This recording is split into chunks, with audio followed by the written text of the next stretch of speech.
Morning. I'd like to welcome everyone to this multi-location hybrid meeting of the Pensions Committee, which is open to the press and the public on request. This meeting will not be broadcast live. However, a recording will be made available as soon as possible after the meeting has concluded.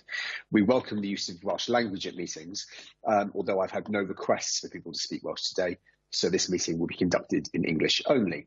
May I remind members, as per statutory guidance made under Section 4 of the Local Government (Wales) Measure 2011 and our formally adopted hybrid meeting policy, that any member attending a meeting remotely must be able to be seen and heard by the members and the officers who are attending the meeting, as well as by members of the public viewing the meeting. So can I ask everyone to please keep your cameras on for the duration of the meeting. Please can members attending via Microsoft Teams refrain from using the chat function and instead use the raised hand icon to indicate when you would like to speak. And that's even more important today, as I won't have Alex there to nudge me and tell me what to do. Please remember to keep your microphones muted as well when you're not talking. Just something else to add at the top of the meeting.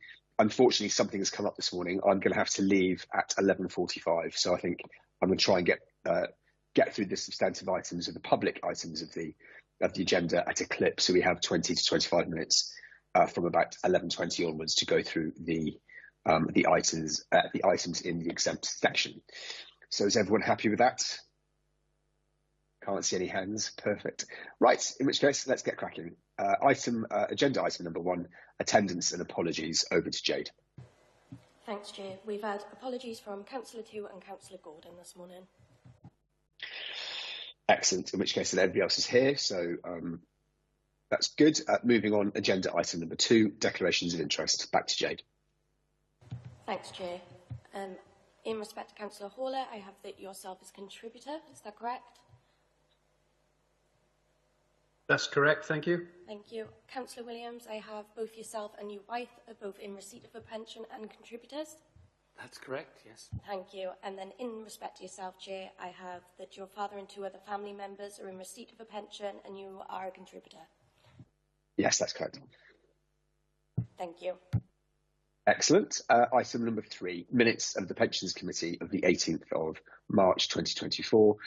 This is for members to raise issues and to agree the minutes rather. So first things first, members, is there anything in the minutes as written up that you would like to ask a question of?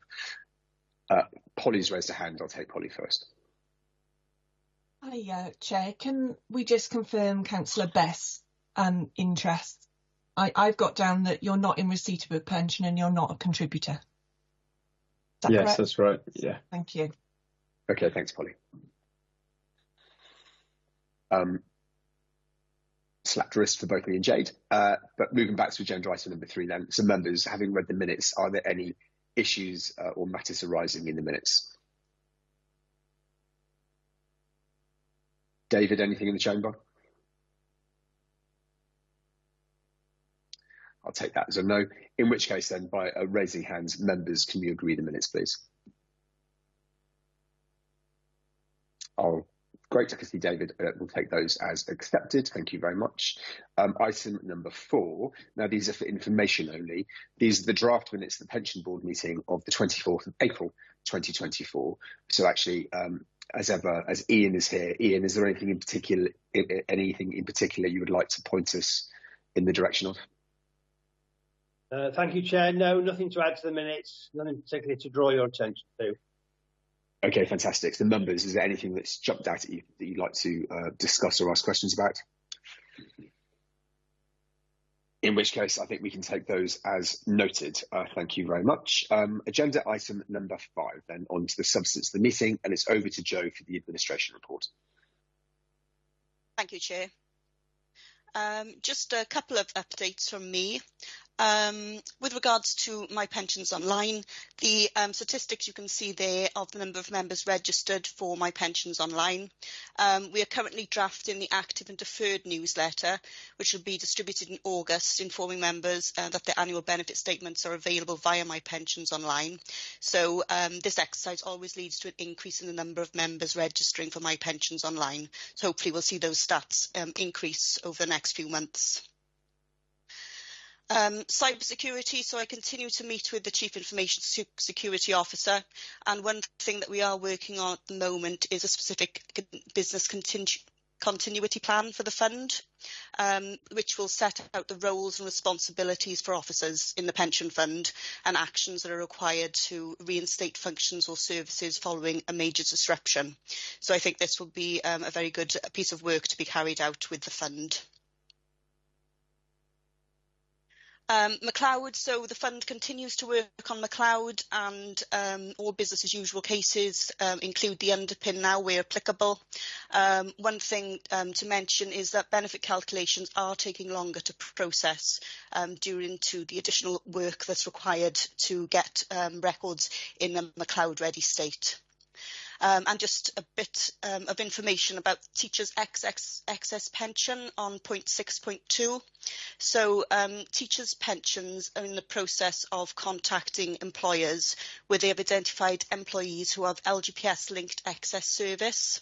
So once this is verified, there'll be an activity for the fund to set up these members in the LGPS. So we're waiting for confirmation from the employers on these members at the moment. The Pension Regulators Code of Practice, so that came into the force on the 28th of March, and the fund has purchased Hyman Robinson's General Code of Practice LGPS checker, which will be an additional resource to assist with initial self-assessment. We'll be carrying that out over the next few months, and a follow-up report will be presented to Pensions Committee for awareness. And then finally, just some information about the dashboard. So the fund is currently considering Hayward Pension Technologies dashboard readiness solution to assist the fund in preparing for the dashboard to ensure that all its data is correct to help when we go live with the dashboard. So I invite any questions on the report. Okay, thank you very much, Joanne. Very comprehensive again. No questions from me, but members, any questions? Could I just ask? Dave, sorry, you could can, I just ask? You mentioned about the teachers' pension scheme and the retrospective getting of records. Is there any time frame for this? I've picked up one query at local level. So the timescales that we've been provided with at the moment is the teachers' pension have provided lists to the employers for them to reconcile and identify which members are actually in scope. So that's where we are with that timescale. We haven't had an actual timescale where the fund needs to complete this exercise, but as soon as we get the information in from our employers, then we'll be setting these members up with their records where applicable.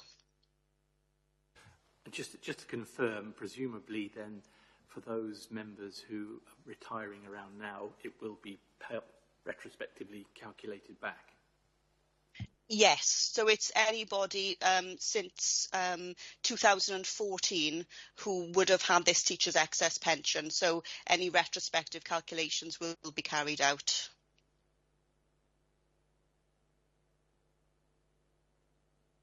Is that all, David?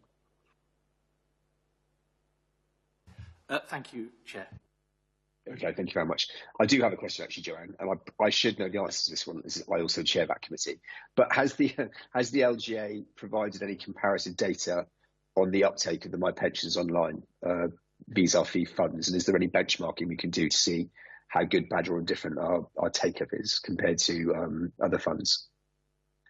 I know, yeah, they were carrying out an exercise. I'll have to go back and have a look through my email to see if they did provide an overall comparison for all the funds. But it should be something that we could get relatively easy to compare ourselves against other Welsh funds. So I can have a look into getting that information. But I'll have a look what LGA has also published. And maybe actually, if you could get the WPP stats as a start, that could be that could be something we can look at the next meeting and then see what kind of push we need to do. Okay, if everyone's happy with that then, and there's no more questions and there's nothing else you'd like to point us towards, if I could point members towards page 33 of the PDF document at least, recommendation 9.1, is that the committee notes the content of this report. Presumably everyone's happy to do that. Show of hands. Alfie, David. Yeah, great, fantastic. Okay, that is noted. Item number 6 is over to Alex for the Greater Gwent Torvine Pension Fund Business Plan 2024 to 2027. Thanks, Chair. Morning all. Good to see everybody. So in terms of this item, then, so it's the business plan for the Greater Gwent Torvine Pension Fund. I think before I get into the substance of the document, just a couple of introductory points, I suppose. I think first and foremost, it's good practice for organisations such as ourselves to maintain a business plan.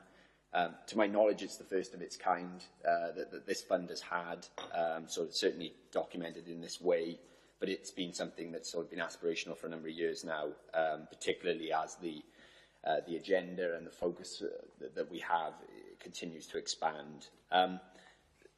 Just in terms of the way in which we've gone about this, so we've sought to establish some medium-term strategic objectives. In reality, they probably are very long-term objectives, but with a 3-year focus around that medium term, and that's very much linked to the way in which we fund the liabilities on the valuation side, but also the way in which we review our investment strategy. So we think a 3-year review period on the kind of broad objectives is appropriate. The way in which we see the business plan is to articulate the vision for the service. Increasingly, we understand that it's not just about providing pensions, although that predominantly is the role that we have to play. There's so many more wider consideration around the transparency, good governance and decision-making and evidence in all of that. And then, of course, on the investment side, increasingly the responsible investment agenda is something that is at the heart of how we operate and how we need to think about things moving forward. So the business plan, we hope, is a way that over time we can articulate the efforts. I'm also always conscious about the resource we have to deploy against these objectives, and I think part of what the business plan is here to achieve is to set out how the team operates and what our focus is, and by that I'm broadly splitting the kind of business as usual focus, which is the everyday requirements that we have, together with the change activity, which is the increasingly onerous and cumbersome in terms of how we deliver, but it's equally important that we are compliant. And Joe has just mentioned, for example, that the new or the revised General Code of Practice that's been published recently. Clearly, we've got to ensure that we're compliant with that, and that's part of a combination of business as usual and change in some ways. From a process perspective, just a couple of comments on that. So typically the way I see this working on an ongoing basis is we've established medium-term priorities, as I say, 3 years is that sort of intended target or milestone. Annually, this business plan, I would expect it to come to the committee in March each year, so it's aligned with the financial year. The reason this one is sort of 3 months out of cycle is just because it's the first time that we're doing it, and it's taken a little bit longer than anticipated to kind of get it to where it is today. Obviously, we don't just lead this in terms of Joe and I and the senior management and around the table. We do ensure that this is reflective of what the team more broadly support, and we've done a lot of work over the last 6 months with our wider team of sort of 29, 30 people, focusing on everything from the mission statement that we've established through to the values and the objectives, but also then thinking about, crucially, the delivery aspect. And probably the one caveat today is, although we've fairly advanced in terms of the business plan itself, we've got some more work to do around how we monitor and performance manage ourselves and ensure that we evaluate our progress against the targets, and that's something that I hope to bring back to this committee in future. Having gone through sort of internally as a team, I've discussed with senior management within the council, but also we cited the local pension board on an earlier version of this back in April. Hopefully the comments that were shared then and noted in prior minutes have been reflected in this version.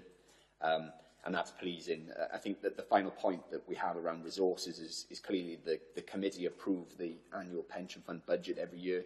We've included that because I think it's important to show not only the resource in terms of people, but also in terms of finances in how we manage it. So that's also covered.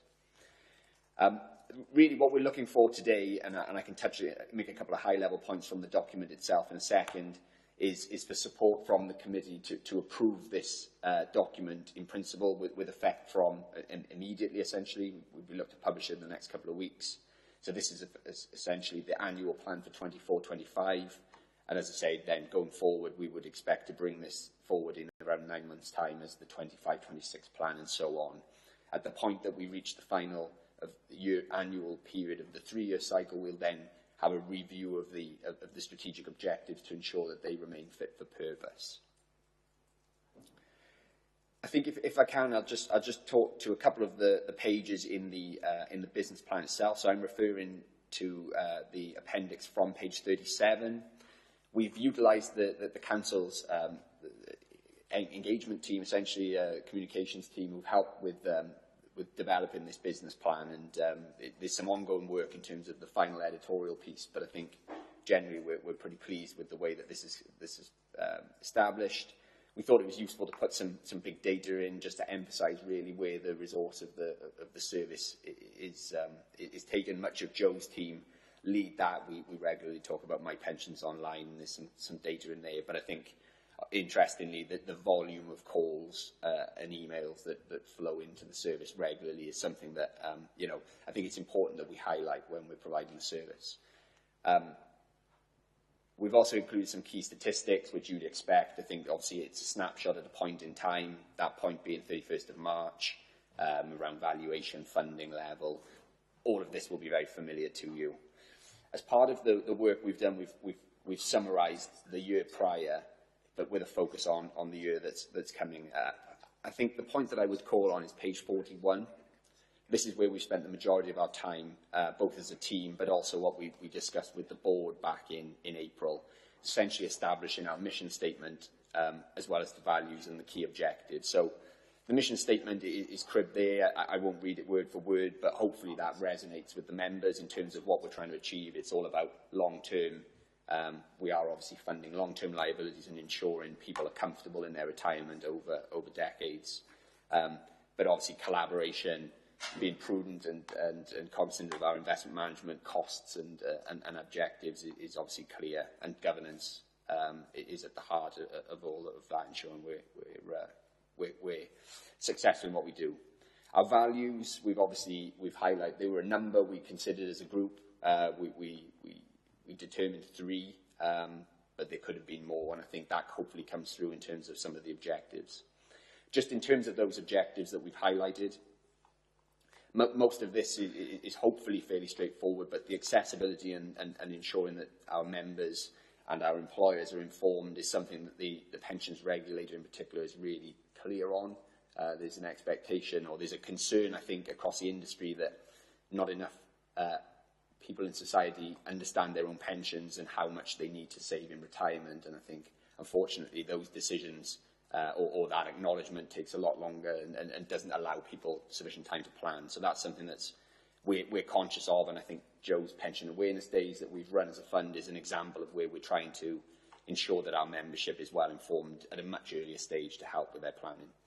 Obviously, compliance and being efficient and effective is something you would expect of all organisations, but I think given that there is an increasing regulatory push around the industry, is something that we have to be mindful of in terms of compliance. And then thinking about, as any public sector body, we are resource constrained, and so we need to try and find more efficient and effective ways of managing the resources we have. The final point around sustainability. Sustainability is a broad term that can mean lots of things to lots of different stakeholder groups. I think we've intentionally defined this quite broadly. If I think about the sustainability of the scheme from our employers, contribution rates are very high, and at a time where public sector budgets and pressures on costs are increasing and budgets are falling, clearly that needs to be balanced in the context of the operational purpose. So what we can do and what ways in which we can explore ensuring that affordability is maintained for our employers through the valuation and the way that we set contribution rates, but equally looking at maybe more flexibilities in the way in which some of the funding assumptions are undertaken, and that's something that's been pushed across the industry. From an investment standpoint, I think sustainability perhaps is a little bit more clear in the sense of ensuring that what we're investing in is appropriate for our scheme, and where we have challenges, and there are challenges, as we all know, it's ensuring that we are taking a proactive role in engaging and ensuring that we ensure that we are being responsible investors as part of the fiduciary responsibility. So I spend a bit more time on those three pillars, if you like, but those essentially, in essence, are the three focus points broadly for the service on a forward-looking basis. The rest of the document is essentially there for information from page 44, I think it's page 44 and 45, you can see a bit more granular breakdown in terms of activity that I think will drive and where our resources will be diverted over the next year particularly, but I think in reality over the next couple of years. There is a lot of information there. It's more for reading in the background rather than me to present it now, with some big ticket items around things like the valuation that is on the horizon, delivering on our investment strategy, which we talked about, but also clearly thinking about promoting the scheme from an administrative point of view. Joe and I have done a lot of work with the team, and it's ensuring that, you know, we've got a resilient team, because again, that falls within the sustainability of the scheme, having the right people being able to deliver the service. I think I'll probably leave it there, Chair, and return to the cover paper, page 35, 36. I'm happy to take any comments or any questions. Thank you, Alex. I've got some comments, but I'll wait until the end. I think before I bring in any members, I was just wondering whether, Ethan, you got your hand up. I was going to ask Ethan or Betty, did you have any thoughts on this, and in particular, how this might compare with some of the other funds you do business with? But Ethan, I'll let you go first. Okay, first I have a superficial but important comment. I think it looks very well. It reads very well. It has a very punchy graphic delivery, which actually is very important to encourage engagement. So well done on that. The point I wanted to raise was just to draw everyone's attention to the fees and how impressive it is that the fee journey has seen these reductions as noted in the fund. And I just wanted to circle back to the letter by the minister that I think seems to have skipped the Welsh funds. And this is, of course, probably an outgoing minister now, but was regarding governance and looking to streamline governance and efficiencies, and where efficiencies can be wrought essentially from funds but sent to many Section 151 officers. I think I did send something to Alex in case you get a letter like that in the future. I do think that this fee journey is going to basically evidence the governance and the efficiency that is inherent in your fund model. And furthermore, your spending on advisors and consultants is extremely low in relative terms compared to, say, the retained consultant model. So just wanted to say that really, I think, does put you quite in a favourable position relative to other funds. And that's always good to know. And also just to stress, as we are in PERDA, we are in the election period, Simon Hawke might come back as the Minister for Pensions if the current government is re-elected, although potentially the current government will not be re-elected and there might be another one. And I wouldn't want anyone to think that I wouldn't want anyone to complain that we're prejudging the outcome of the election on the 4th of July, which is a very good date. It's Independence Day. Right, Betty, you have your hand up as well if you have any reflections, and then I'll take it to the members. Yes, I would agree with absolutely everything that Ethan has said, and I've seen other business plans, but they look like they're written for accountants, and probably only accountants would actually want to read them, whereas this was very readable, I thought. I will share a couple of comments that I've already conveyed to Alex and Lewis, and that is at one page I talk about, there's a lot of talk and government and everything about doing things at scale, but I think we need to at least also reference that sometimes we're able to do things which are absolutely not at scale, but they're still really important for our local or regional area, Wales or something like that. So it's really important. Big is not always better. In fact, big often leaves a lot of things undone or unfunded. And then also picking up on Ethan's point again about fees, it does look a little odd that the fees in the current year are higher than what's expected for the next year. And that's explained on a following page is because there were some equalization costs because we got in the last round of KeyRIF 1. And I think that might merit a footnote or at least a cross-reference. But then that's also why we are bringing two funds later on in this agenda item for the first close, so that we don't have to pay these equalization causes, rent other people's capital and stuff like that. So it's absolutely consistent with minimizing our fees, and getting early bird discounts and things like that, kind of almost no matter what it takes in terms of our work and scrambling. So I think that's just, it ties in with the rest of this agenda. Excellent. I love it when a plan comes together. So, Alfie, John, David, any questions, any comments? And maybe I'll take them in that order. Alfie, anything from you? No, I haven't got any questions on this one. Jolly good. John? Nothing from me. David? Thank you, Chair. Yeah, I think, again, I share the points. I think it's visually very impactful and well laid out. I suppose I think probably slightly more explanatory elements. We've talked about local impact investment strategy and perhaps how that ties to the work we've done about responsible investment. Maybe making some of those links a little bit clearer. It won't mean a great deal, I don't think, to the common reader to sort of, well, there's all these different groups and things, but quite what are they, what do they do? I think a hint or explanation that could come, I think, obviously in subsequent reports or subsequent plans. So it was just that was my observation.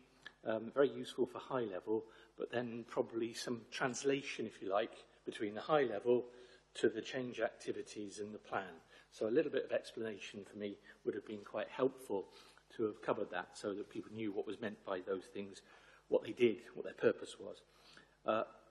So I hope that helps. The second question was really, does this fit in line with the WPP looking to take this kind of approach as well? Because I suppose there's a risk that you could see all sorts of different business plans in different formats and things could be a little bit jumbled. So, it's just that coherence and consistency. That was it, really, but I just hope that's moderately constructive. It's more than moderately constructive. Thank you, David. Just a couple of things from me then, just to pick up what everybody else is saying. I think this is really good, and obviously we have spoken about it in private, Alex. I think it's really good. I think it is generally presented quite well.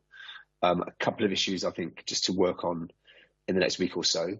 I think it's great where we've got to with the graphics. I know we've had this conversation. I think they could do with a bit of visual tightening.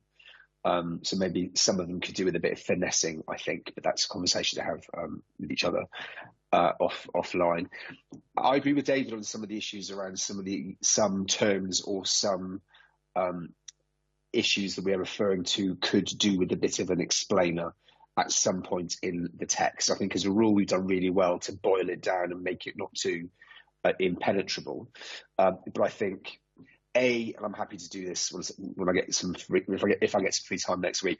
I think some of the passages could do with being sort of boiled down a little bit more, so they are slightly easier to read. Although most of it is fine, but I do think there are some cases where, like David says, some of the bodies that we refer to could do with an explainer. I also wonder, like if you look at page 5 of the business plan, which is on page 39 of the document paper, a lot of those statistics, I feel, if you're reading this as a normal scheme member and you haven't read anything from us before, a lot of those statistics will have come down from the Planet Zog. So it's whether some of those things could do with a glossary at the back where we're spelling out exactly what some of these terms might be, but otherwise it's superficial stuff. I think it's really good. So hopefully we'll be able to endorse this. So Alex, any thoughts from you before I wrap up the item? Thanks, Chair. I think firstly just to acknowledge and thanks for all the comments and the points made, all of which I'm more than happy to explore before we finalise and publish. I think that was the intention, that subject to your approval, in principle, to go ahead and publish this document, we can ensure that the comments made are considered and addressed in the final version, and we'll do that. And then perhaps recirculate a version prior to its publication over the next couple of weeks.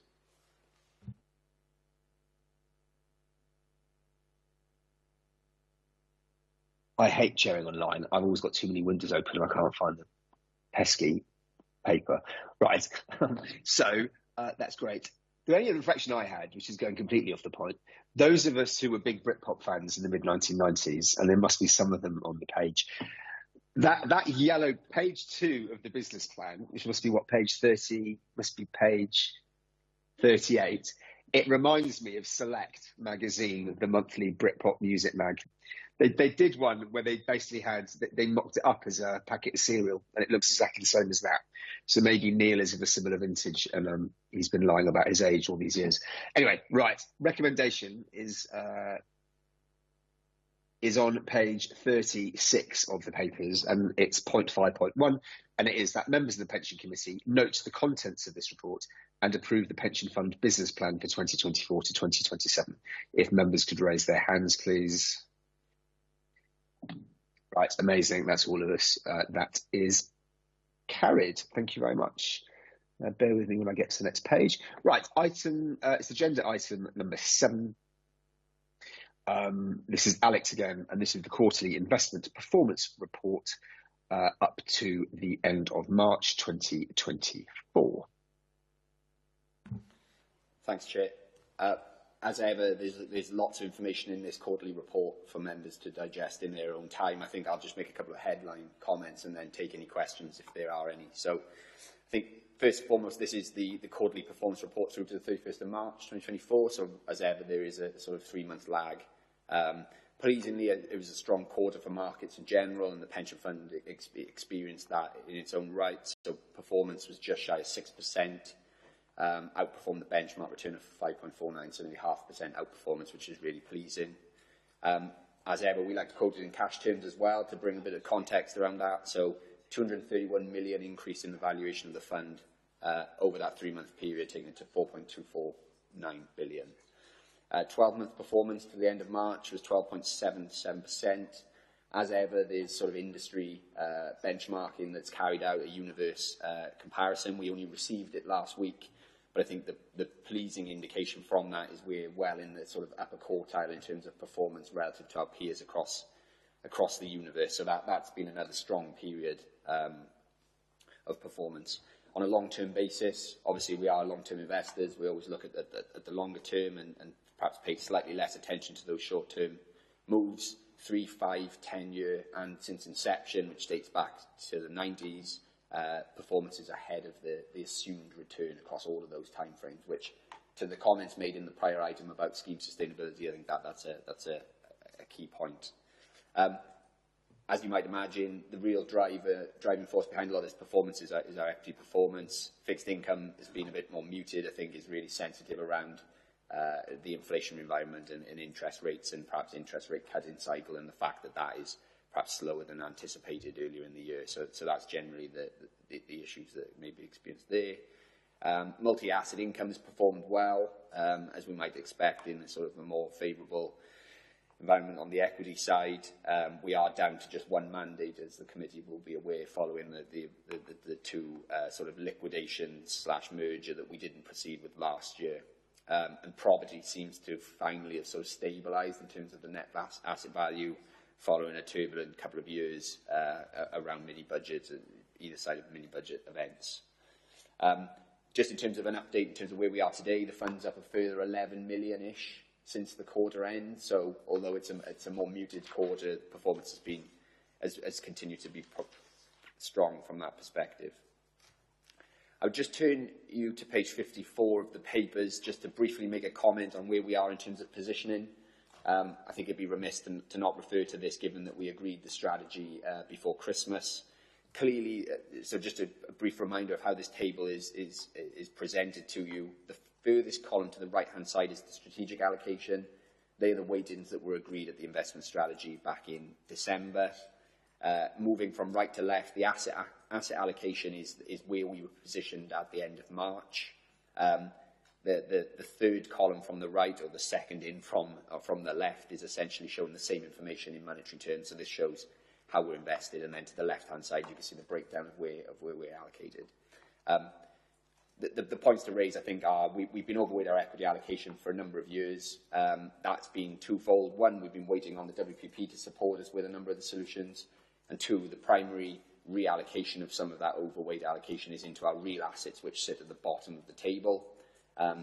That is now ramping up, but it does so much more slowly, as you're aware, and as we can talk about later in the agenda.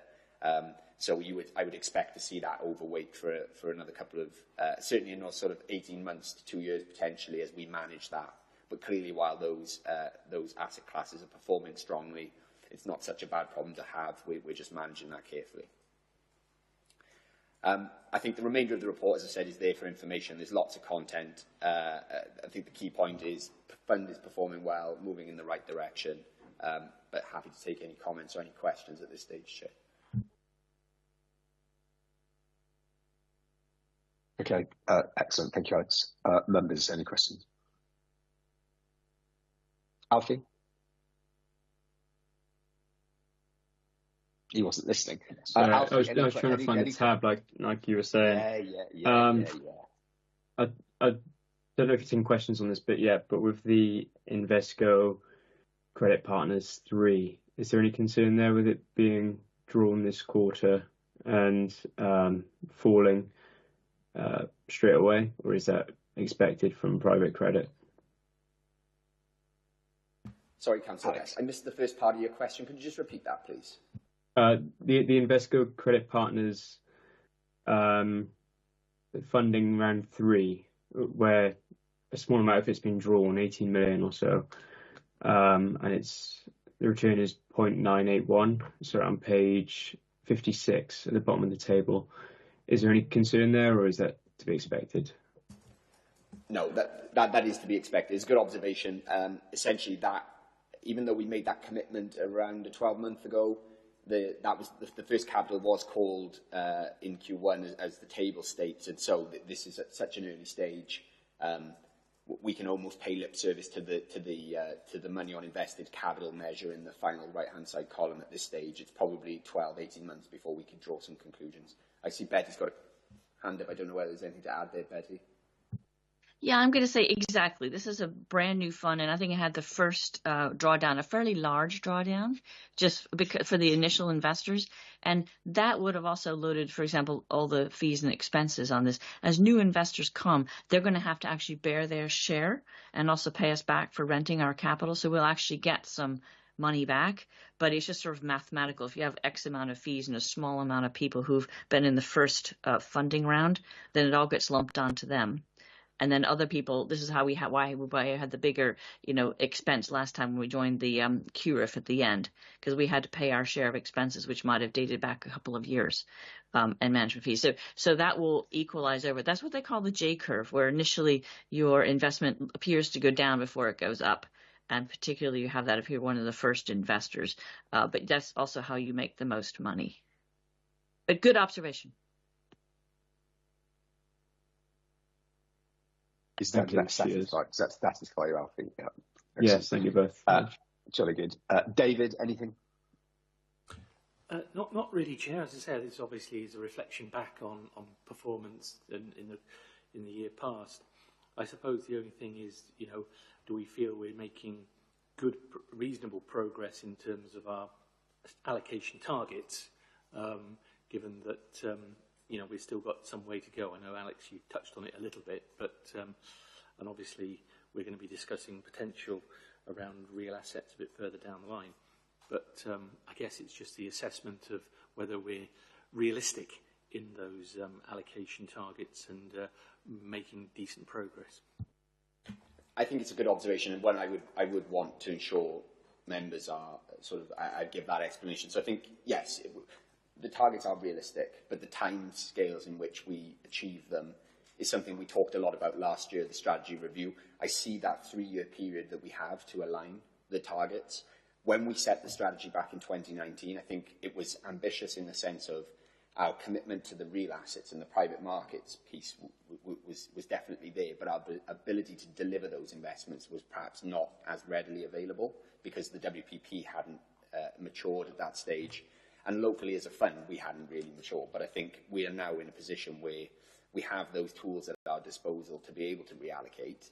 And so if it was a liquid allocation, I think we could deliver it much more quickly. But for the reasons we've just talked about and to Betty's response to the prior question on Invesco Credit Partners, it will take time. So I see the equity allocation falling gradually as we build these private markets up. But clearly we have to oversee, and we do oversee quarterly, how things are performing. And if we need to make moves more quickly, then we're able to do so. The one other area where I think we will see some activity throughout the remainder of this calendar year, but certainly financial year, is around multi-asset.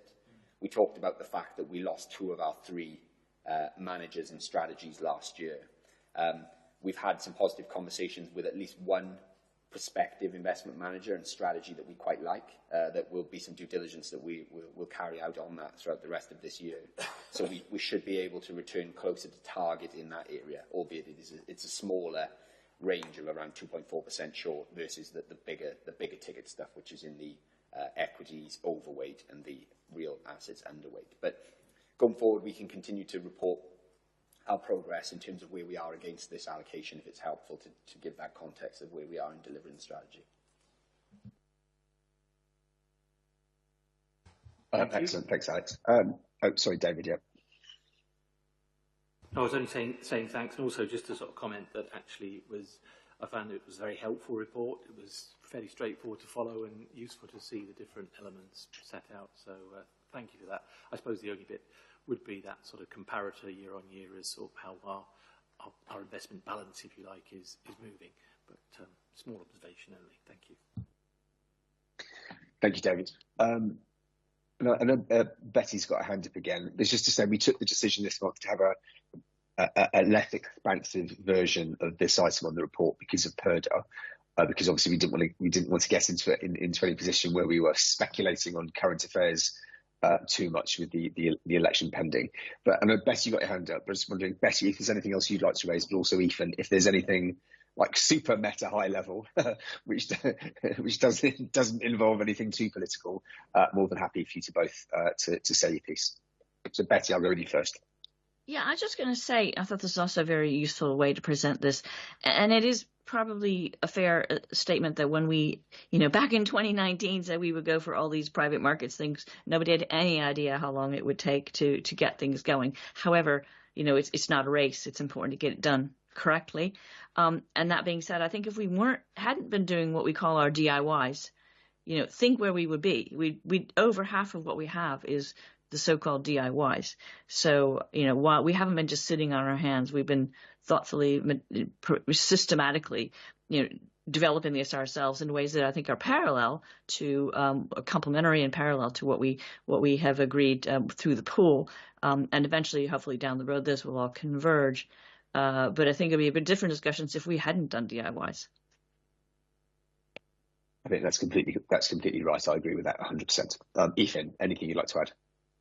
No, only to say that this, what I would have been talking about in the report would have been the ongoing strong equity market performance, the US leading the charge, the fact that we are in the highest performing market of any election year since 1976.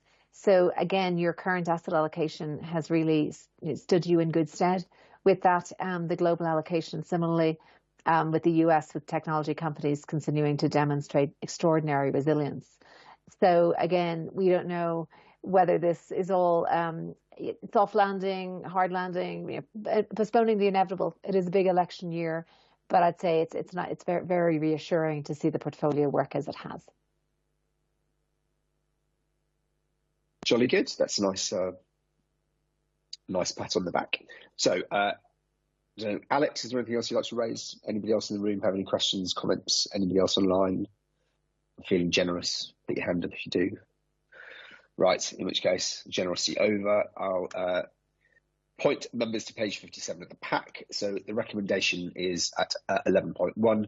So it is recommended that members note the investment performance that has taken place during the quarter 1 of 2024. Do we all note that performance? Alfie's nodding, John is nodding, David's got his hand up. I'm always happy. Thank you very much. Item number 8 is Alex still, and this is the Wales Pension Partnership WPP update. Yeah, thanks, Chair. Another quarterly update. Members will be familiar with the structure of this one by now, hopefully.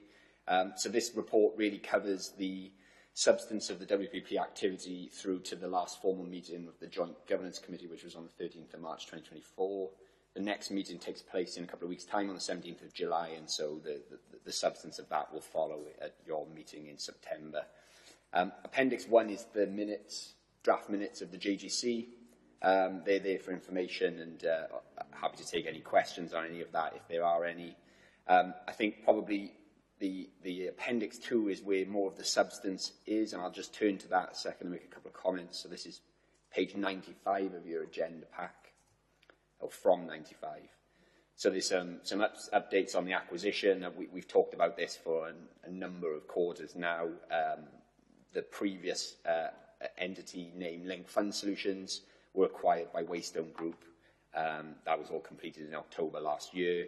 We've seen, pleasingly, a really seamless transition into the new entity name, and all of the arrangements. The vast majority of the staff went across with that acquisition, which has been helpful from a continuity and a business planning perspective. And obviously, the members took the decision on the operator contract at the last meeting, and so that is now underway with the new contract taking place from early 2025, January 25, sorry. Page 97 into 98, this is just really two different ways to present the same information. Just over 12 billion is pooled on the listed asset side, so this is all of our equity and fixed income sub-funds that are available. We are invested in sort of half a dozen of these. If you look to page 98, the pie chart actually sets out where the allocations across the various funds are, and you'll be able to see from the 5 equity mandates that we are in 4 of them: Global Ops, UK Ops, Emerging Markets, Sustainable Active Equity. Similarly, on page 99, the fixed income, we're invested currently in 2 of the 5, which is the Global Credit and the Global Government Bond. As part of our investment strategy review, we are looking at 1 or 2 other options that may be an avenue to diversify into some of the fixed income. That's still a relatively early stage, so nothing substantial there at this stage. Sub-fund update on page 100, 101, and then 102 is purely for information. Actually, 103 as well. This just highlights the engagement between Waystone as the operator and the WPP, the Wales Pool. Predominantly, that's coming via Carmarthenshire officers as the host authority, but we do regularly and routinely meet with Waystone as part of our wider engagement, whether that's at an officer level or a joint committee membership as well. If I just return to the actual cover report, because there were a couple of other updates I just wanted to make. So jumping around a little bit, but turning to page 83, we'll return to section 6 on the WPP business plan in a second. Just for your information, there's a couple of procurement updates. The notable one on the sort of delivery of investment solutions, so real estate. If you recall, the WPP has now made appointments across the vast majority of the private market allocation, so that's private credit, private equity, infrastructure. And so what's really left is our real estate allocation. As officers, we concluded that process in around end of April, early May. And at the meeting of the Joint Governance Committee on the 17th of July, we will propose a recommendation for appointments across the 3 lots that are referenced at the sort of midpoint on page 83. In summary, there are 3 strands to what we are setting, 3 mandates essentially that we're setting around real estate. One is to sort of assist us with our existing exposure, which is the UK listed space. The second is to facilitate a global solution. So as a fund, we haven't got any overseas property or any global property allocations. It's entirely UK focused, which, as we've seen from the market over the last couple of years, has perhaps hurt us a little bit. So there's an avenue there now for us to invest more, sort of diversify exposure into global markets. The third strand or lot is the UK focused, and that's a kind of impact focused strand. And what that really means is a commitment to the UK, but with a preference and an appetite for Wales to invest in core plus and value add solutions. So that's real estate across the piece, whether it's sort of commercial or domestic, so residential, with a focus on social, but also environmental in terms of improving the quality of buildings fit for the future. So that will all assist with our net zero commitments as well. So we hope that at the meeting in July that will conclude the real estate search process. There'll then be a period of contracts and negotiation and finalising those arrangements. But I would hope that in the next 12 months or so, we will be able to talk to you about opportunities that are coming our way, particularly in respect of lots 2 and 3, which again will, one, it'll help us align our strategy, which is something that we talked about in the prior item, but 2, I think it will go a long way to helping with delivery of a kind of net zero trajectory.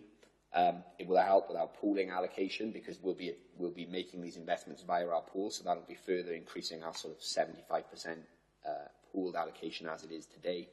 And 3, it should hopefully deliver on our impact investment policy, which we made, or the committee approved prior to Christmas. So that's a really positive development. The other 2, there's 2 other significant contracts that are due for renewal. These are in an earlier stage, and we're in the process of drafting the specifications now. The first being Robeco contract, which is our voter engagement provider. That contract expires in March next year, and so the intention is that we run the procurement exercise over the next sort of 3 to 6 months, determine a preferred supplier by around Christmas time for the Joint Governance Committee to take that decision, and then allow a sort of 3-month period to implement the new contract with effect from 1st of April. Very similarly, the WPP's Oversight Advisor contract, and that's with Hymans Robertson, that will expire in January. Similar process and timeline. We're actually looking to utilise those extra couple of months and reappoint with effect from April, so that we align those contracts. So there's a lot of work ongoing in the next couple of months, particularly, and officers from the fund will be represented throughout that process. And clearly the chair of the committee, who sits on the Joint Governance Committee, will have a role in considering and, at the time, potentially, hopefully approving preferred suppliers. I did say I jumped over the kind of substance of the document, so I just want to return to that, which is the WPP's business plan. So in the cover report, I've highlighted this under page 83, but in the appendix, as Appendix 3, is the business plan itself. Similarly to the earlier discussion about our own fund business plan, the WPP prepares one on an annual basis with a 3-year sort of medium-term outlook with its strategic objectives. The business plan covers everything from the background and the governance structure, priorities and objectives, policies and the plans in place, and then the budget and the sort of resources available to deliver on that. And then obviously it summarises our investment objectives, given that the role of the pool is to provide and facilitate those investment solutions. The reason that this is coming as a recommendation to approve is because part of the inter-authority agreement, which underpins the Wales pool, one of the requirements is that the business plan is for local decision as well. So the Joint Governance Committee approved it in March. It then has to go out to the 8 individual pension fund authorities for their own committee approval. And so that's the purpose of bringing it forward today.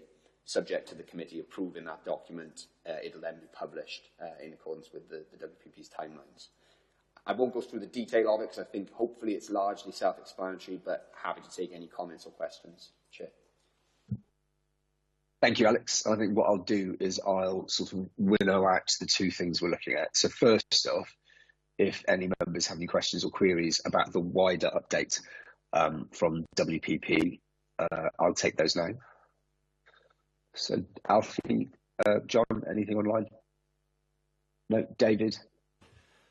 Thanks, Chair. I was going to ask about the tender processes for the value engagement partners and an oversight advisor. So it was really a question as to whether, in the view of the officers, that we've had good value in the prior one, and what if there's been any particular things that you're looking to change in the ITT. Obviously, you know, that's part of the reason for doing this, isn't it? Is you look at learning and iterative development. So it was really just a question as to anything that's sort of foremost in your minds in terms of consideration in the ITT. So Alex, if you want to answer that, sure. If you feel you can answer it before we take the final decision, we'll take that now.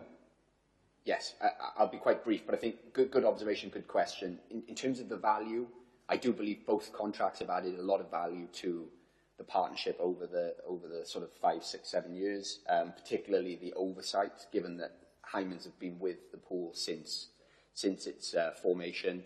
That contract has grown significantly with the WPP, and that's in terms of people that support it, but also in terms of the scope of the agenda. And so costs have increased, as you'd expect, but I think we would argue that has been a really value-led service. The Robeco piece, I think equally, it's been really helpful, valuable contract to have. They've given us a significant amount of insight into the challenges that we face. What I would say is that with that, because of the nature of the contract being more arm's length to the WPP, there's almost a middle piece that we need to address through our own policy and our own engagement to ensure that we join up the quality of the advice and the support that Robeco offer us with what we are able to enact and deliver on. And that's something that I think comes through as part of the second phase of letting that contract. In terms of change, I'd probably summarise the Robeco piece. I think the next stage is to bridge the gap. On the oversight contract, I think in an environment where local government scheme pooling is really in scope in terms of how are the pools delivering, are they delivering as envisaged, and what is the next phase, whether that's more scale, whether it's being more nimble to invest in certain parts of the market or in certain asset classes. I think part of the oversight advisor role is to ensure that we're well positioned to anticipate that change and support us with that. So I think that's really what we're focused on in terms of the mandate this time around, is growing with the pool and recognising what's coming down the line, as opposed to just continuing to turn the dial, because I think that probably won't be enough given what we anticipate is the change on the horizon. So hopefully that helps. Thank you for that. I seem to recall some mention in a previous meeting of the perhaps relatively generic advice that was coming from the voting and engagement partner, and the tailoring it more towards the pool. So it's helpful that is picked up and taken forward. So thank you. Excellent. Thank you, David. Thank you, Alex. Secondly, then, as we're going to be taking a vote on accepting it or otherwise, do any members have any questions or comments specifically on the WPP business plan as presented today? Alfie, yep. Just a question on page 119, if I can go back to that. So, where it says about host authority and external advisor costs. And in the footnote, it says that's to be funded equally by all 8 of the constituent authorities. Is that just split 8 ways, or is that funded based on, like the operator and allocated services, a share of the assets, or is it based on the size of the authority fund? The point I'm trying to make is that would a smaller authority have to foot a higher bill for having to split it 8 ways? A smaller fund, not a sure. authority. Yeah, I think I understand substance of the question. Thanks. I need to double check this, but I'm 99% sure that the external advisor costs are straight line charge, so every authority pays an equal share.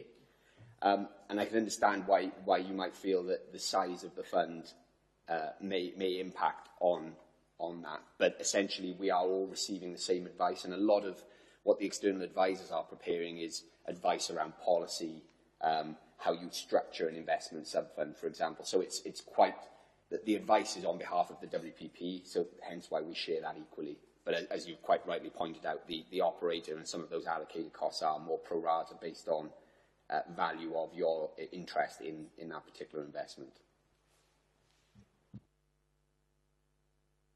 Yeah, that makes more sense. Yeah, thank you. Yes, yeah, so don't push that too much, Alfie, because I think we get quite a good deal. John, David, anything from you? No, Chair. Okay. I think it was quite clear. It doesn't feel that we can make a huge amount of comment on this, given that it is a WPP document, but I think it's quite clearly laid out, and I have no problems thus endorsing it. Jolly good. I'd look silly otherwise, having already voted for it. John, anything from you? No, I'm fine, thanks. All right, excellent. In which case then, everyone, could I turn your attention to page 84 of the report pack and to recommendation 9.1. So the first recommendation is that the committee note the content of this report as well as the respective appendices. Is everybody happy with that? Yep, David. Yeah, fantastic. So that's done. But the substantive item then, I guess, is 9.1.2 is to approve the WPP business plan for the period 2000.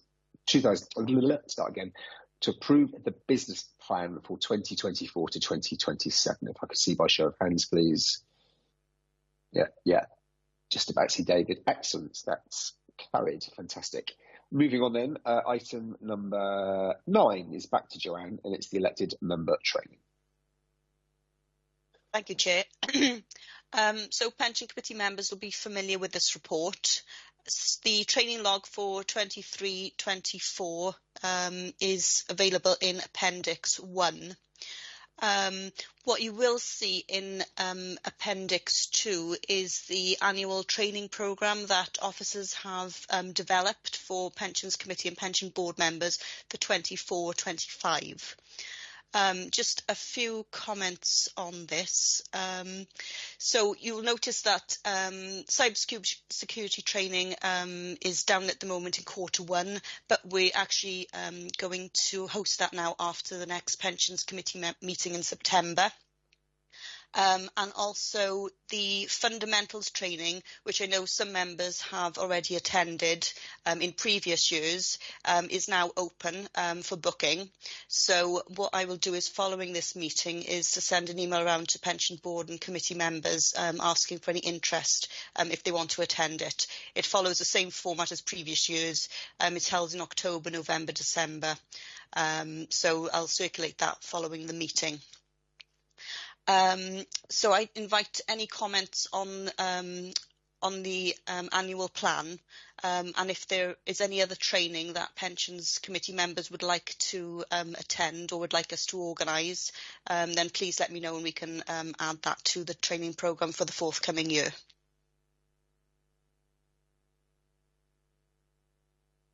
Okay, thank you, Joanne. I'll do my best to go back to the fundamentals training. I think it'd be quite good to actually, I think I've said this before, but it would actually be quite good to go back to the fundamentals training. Now I know what they're talking about, as opposed to going and finding it all a bit like swimming through treacle when we first went. Chaps, any other questions from the rest of you? I think, as ever then, if there is anything that really sort of jumps out at us on an ongoing basis, I think it'd be fine, Joanne, if people just contact you directly with any thoughts on that. If that's that, then I will draw your attention to page 124, recommendation 5.1. It is recommended that the Pension Committee note the annual training programme included within Appendix 2 and consider whether any other specific training areas or topics should be included. So with the caveat that that second bit, we will get back to you separately if anything jumps out at us, although it might be actually quite useful thinking about it, thinking as I'm thinking now. But if we're going to try and do the cybersecurity in person next time, maybe we can actually put 10 or 15 minutes at the end of that just to kick around some ideas. That might be useful. But otherwise, a member's happy to note the contents of the plan. I can see people's heads shaking in the right direction. Okay, excellent. That is carried as well then. So item number 10 is the date of the next meeting.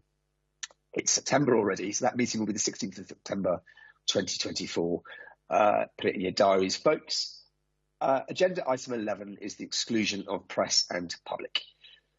Excuse me. So to agree the exclusion of the press and public from the meeting as presentations and meeting papers are not for publication because, in accordance with paragraphs 12 and 14 of Part 4 of Schedule 12A of the Local Government Act 1972, open brackets, as amended by the Access to Information Variation Order Wales 2007, close brackets, it contains information about a particular individual and information relating to the financial and business affairs of particular persons, including the council, and in all the circumstances of the case, the public interest in maintaining the exemptions outweighs the public interest in disclosing the information.